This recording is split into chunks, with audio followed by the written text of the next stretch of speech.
Hi there, hope you're having a good day and welcome back to another video. You already know what this one is. We have a brand new Giannis signature shoe. I kept my expectations low for this one, but it turned out they're actually pretty good. And this is the Nike Zoom Freak 4.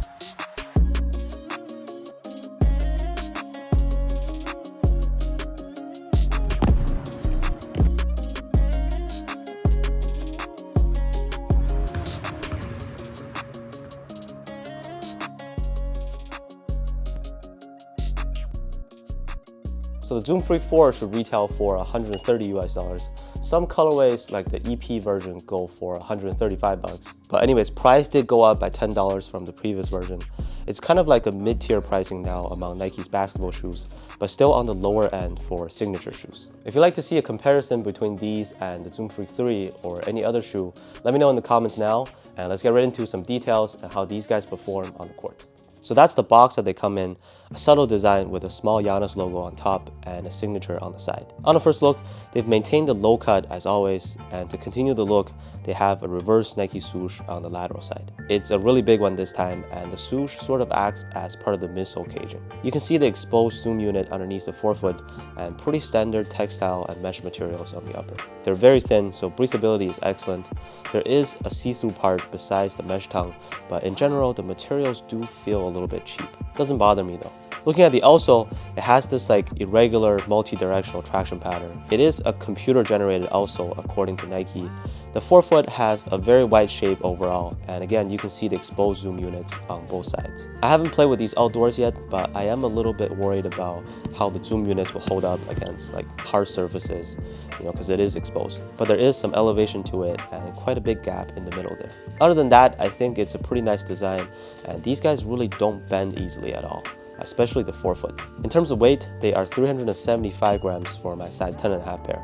Very lightweight, and they would also be a good option for guards in my opinion.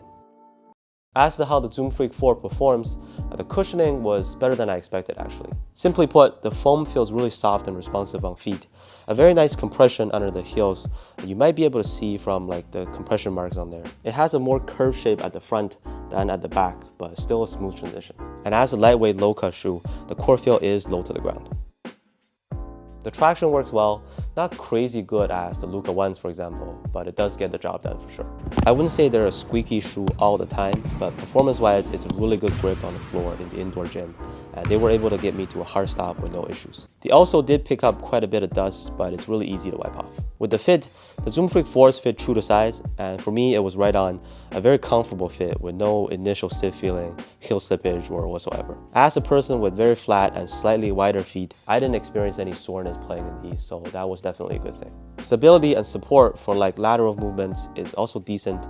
I think the extended shape of the forefoot actually helped in this case to maintain your feet in position. And so far I haven't found any issues with that, but I'll provide updates later on. Good impact protection when landing from a jump too. Overall, the Zoom Freak 4 has pretty solid performance on the court. Like I said, I didn't have any foot pains or soreness from my experience, and this shoe surprisingly was very easy to break in. I mentioned in my previous videos that the Zoom Freak 1 is my favorite from this line, also probably one of my favorites to play in of all time. And it's interesting because they didn't feature anything special or have like a crazy setup. Just works very well both indoors and out, most of my feet very nicely. Also feels like a pair of Kobe's to me. The 2 and 3, they're not bad, but I still much prefer the 1s. And now that we have the 4s, I think they're getting back on track with the performance. The only thing is they really don't feel like a premium product.